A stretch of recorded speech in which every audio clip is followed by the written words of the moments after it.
இயற்கை ஒருபோதும் தவறு செய்வதில்லை. அதனால நம்ம செயற்கையிலேருந்து விலகி விலகி நம்ம இயற்கை நோக்கி போவோம். உலகத்துக்கு நம்ம வாழ்ந்து காட்டுவோம்.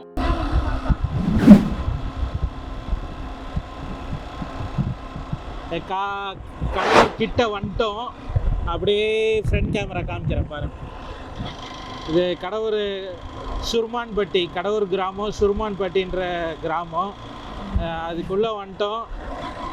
ஐயா வானகம் பண்ணை வரப்போகுது. இப்போ பார்த்தீங்கன்னா போர்டு தெரியும். இதுதான் சுருமான்பட்டி கிராமம்.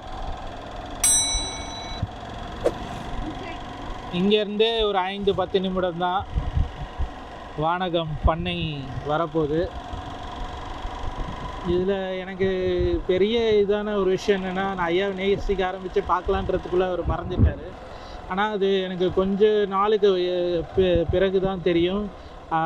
அவர் கரூர் மாவட்டத்தில் கடவுர்ன்ற கிராமத்தில் சுருமான்பட்டின்ற இடத்துல வானகம் பண்ணையில் அடக்கம் செய்யப்பட்டிருக்காங்க. அது என்னவோ தெரியல, நான் என்னோடய சொந்த ஊர் வந்து கரூர்னும் போது அதை பார்த்துட்டு எனக்கு இன்னும் கொஞ்சம் மனசு நெருக்கமாயிடுச்சு. தஞ்சாவூர் மாவட்டத்தில் பிறந்து இங்கே வந்து கடைசியில் தன்னுடைய வாழ்க்கையோட இறுதி நாட்களை அமைச்சிக்கிட்டு இந்த மண்ணில் ஒரு பெரிய மாற்றத்தை ஏற்படுத்தி ஒரு பெரும் வானகம்ன்ற மாதிரியான பண்ணை தமிழ்நாடு முழுக்க, இந்தியா முழுக்க பரவணுன்றது ஐயாவோட ஆசை.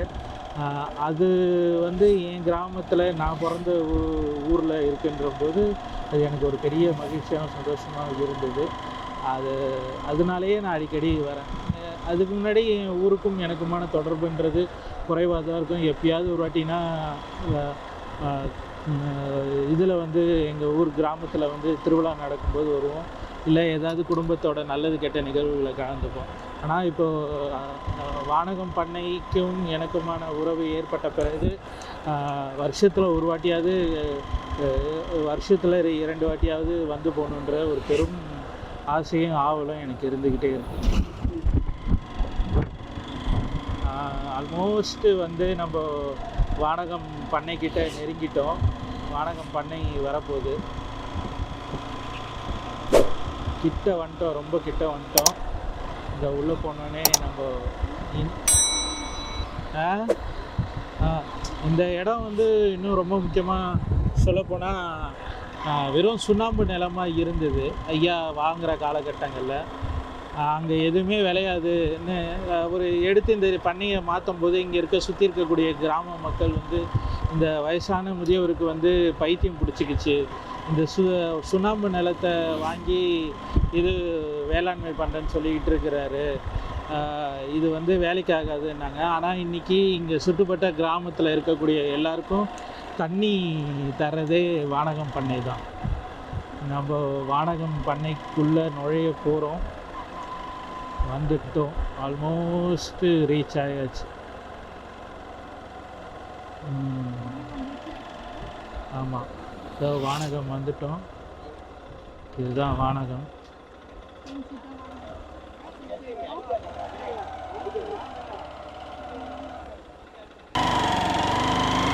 வானகம் பண்ணை உள்ளே வந்தாச்சு. உள்ளே போயிட்டுருக்கோம். உள்ளே போயிட்டு அடுத்தடுத்து என்னென்னு பார்ப்போம். இப்போது வந்து இன்றைக்கி சிறுவர்களுக்கான ஒரு பயிற்சி ஒன்று கூட நடந்துகிட்ருக்கு. சிறுவர்களுக்கான இந்த கோடை விடுமுறையில் அவர்களுக்கான பயிற்சி ஒன்று நடந்துகிட்ருக்கு. நம்ம அதை பார்த்துட்டு அப்படியே இருக்கிறத மொத்தமாக சுற்றி பார்ப்போம்.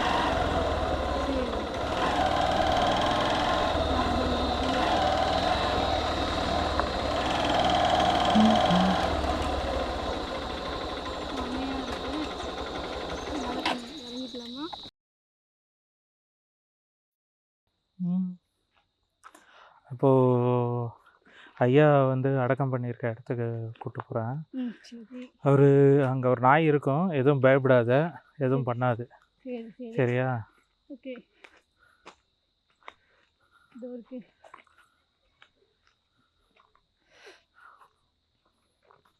வா, ஏன் தயங்கி தயங்கி நிற்கிற?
இது ஐயா வந்து இங்கே இது பண்ணதுக்கப்புறம் ஏதோ ஒரு இங்கேருந்து சொல்லுவாங்க, ஒரு தம்பி தான் எடுத்துன்னு வந்து சின்ன கண்ணாக தான் அந்த மரத்தை நட்டு வச்சார். அப்போ அந்த மரம் வந்து அவ்வளோ வாட்டமாக தான் இருந்தது.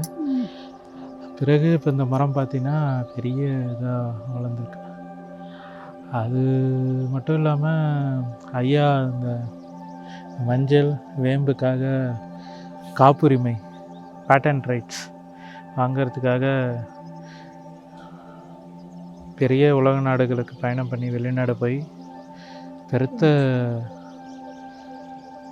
வாத பிரதிவாதங்களை முன் வச்சு சண்டை போட்டு நம்மளுடைய பாரம்பரிய மஞ்சளையும் வேம்பியும் மீட்டு கொண்டு வந்திருக்காரு.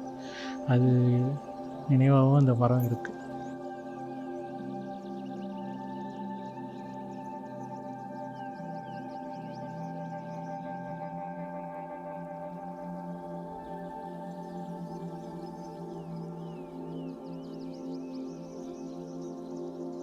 இந்த 44 ஏக்கர் பண்ணையை வாங்கும்போது இங்கே ஒரே ஒரு மரம் மட்டும்தான் இருந்திருக்கு. இது ஆமாம், சப்போட்டா தான். அது எவ்வளோ பெரிய பெரிய சப்போட்டா காய்ச்சிருக்கு பாரு. அதாவது ஒன்றும் இல்லாமல் இருந்த ஒரு நிலத்தில் இவ்வளோ பெரிய ஒரு கட்டமைப்பை உருவாக்க முடியும்னு ஐயா நம்மாழ்வார் வந்து நிரூபித்து காமிச்சிருக்காரு.